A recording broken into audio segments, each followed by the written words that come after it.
I'm Sarah Woodbury, and I'm here today to talk about The Shattered King, the 17th Gareth and Gwen medieval mystery.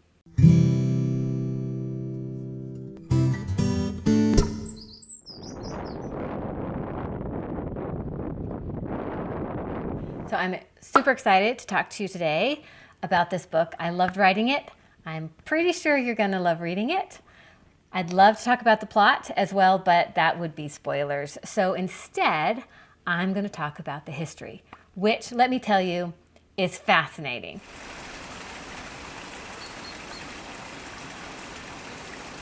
It's the kind of history, once again, where you kind of can't make this stuff up. And if you read it in a novel and you didn't know it was true, you wouldn't necessarily believe it. There are two kingdoms involved in the Shattered King. The first is Gwyneth, which is in the north, and the second is Deheubarth, which is in the south. In the early 12th century, the king of Deheubarth, his name was Griffith, met the daughter of the king of Gwyneth. He was quite a bit older. He already had 2 sons from a first marriage, but they fell in love and they, in fact, eloped, as the story goes. So Gwen is the woman's name, and she became the queen of Deheubarth, and they ruled together happily. They had 4 sons and a number of daughters, and there was a lovely alliance between Deheubarth and Gwyneth. But with the Norman encroachment on Deheubarth, the king of Deheubarth, so Griffith, decided that he would go north and talk to his father-in-law about forming an alliance so that they could finally throw the Normans out of Deheubarth for good.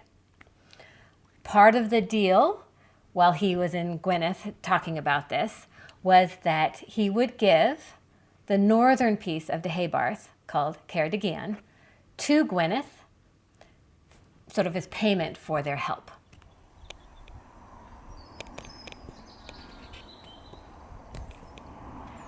While Griffith is visiting his father-in-law, the Normans attacked Deheubarth.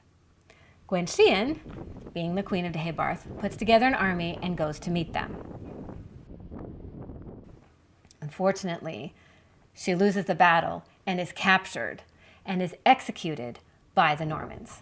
Some say that she was hung from the battlements at Cadwally. Some say that she was hung or maybe even beheaded in a field outside the castle. Regardless, she is murdered by the Normans, along with one of her sons.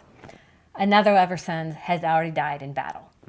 So that leaves now, for Deheubarth, 2 elder sons, Anarawd and Karesh, and 2 very young sons, Meredith and Rhys, who are only 6 and 4.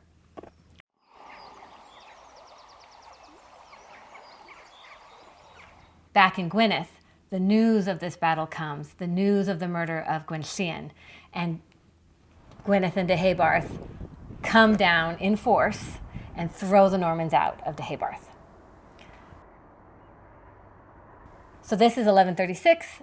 By 1137, actually, both Griffith, who'd been the king of Deheubarth, and Griffith, who'd been the king of Gwyneth, are dead, leaving their eldest sons to rule after them. So in Deheubarth, that is Anarawd, and in Gwyneth, that is Owain. Life goes on.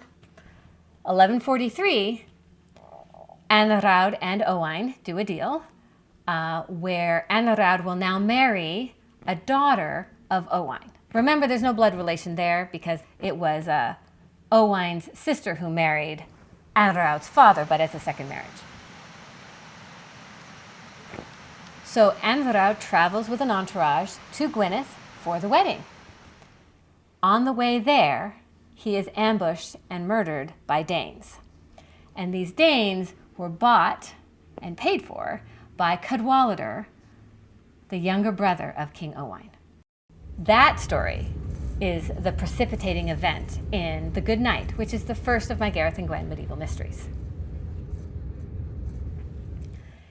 In the aftermath of these events, Owain, who had given Cadwallader Ceredigion as sort of a place for him to rule, takes it away and gives it instead to his eldest son, Hywel. This creates some bad blood between Cadwallader and Howell, as you might imagine, which we talk about a lot over the next 16 books.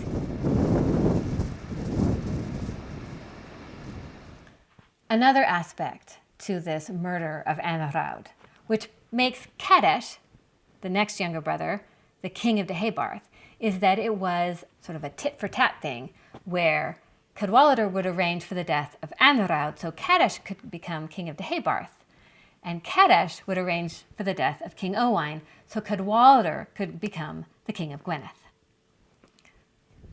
So far, anyway, that second step where Cadwallader becomes king has not happened. Furthermore, as the years go on, Kadesh and Owain sometimes work together. They united in one of my books, The Worthy Soldier, to defeat some more Normans, win some more castles. But by 1150, Kadesh, again, the king of Deheubarth, has decided that the deal that his dad did with Gwynedd is over. Like, he's king, he doesn't need to abide by this anymore. They're not his blood relations anyway. So he spends most of 1150 attacking Ceredigion, hoping to take it back.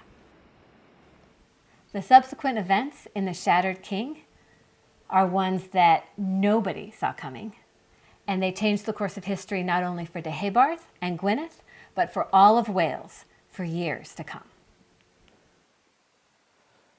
The Shattered King releases on the 26th of August, 2025. It can be found at all retailers worldwide in ebook and paperback and hardback, and coming soon to audio.